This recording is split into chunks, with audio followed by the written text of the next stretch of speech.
Пред момчињата да ја признаат вината, други две рекоа дека пред судот сакаат да докажат дека се неправедно обвинети. Поради тоа судот ја одвои постапката за нив и ќе им се суди во петок, кога како дел од доказите на обвинителството ќе треба да се гледаат снимки од тепачките пред владата, обезбедени од телевизиите. Само сакав да ја помогнам на жена која беше изгазена од толпата и се допрев до штитот на полицајецот, објасни еден од осудените демонстранти. Момчето е со завршени 2 факултети и хонорарно вработен во армијата на Македонија.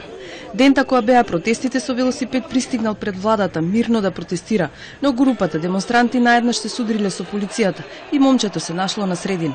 Нему му беше изречена затворска казна и судот одлучи да му го укине притворот кој трае веќе месец дена. Некои кои што признаваат, поминуваат подобро, побрзо, особено кога е мерката притвор во прашање, некои едноставно не сака да се помират, да им се става на товар нешто што не го направиле и прифаќаат, поточно идат на втората варијанта, идат на судење. Тоа судење, односно тоа право на секој од обвинетите, изискува пак временска дистанца. Второто момче кое доби иста казна и ослободување од притвор рече дека е виновен за тепачките, но не знае што се случувало бидејќи има здравствени проблеми и проблем со алкохол. Нему судот му одреди задолжително лекување. Првата група од 9 демонстранти добија условни казни откако сите признаа вина, а утре ќе им се суди на последната група притвореници за немирите од 5 мај.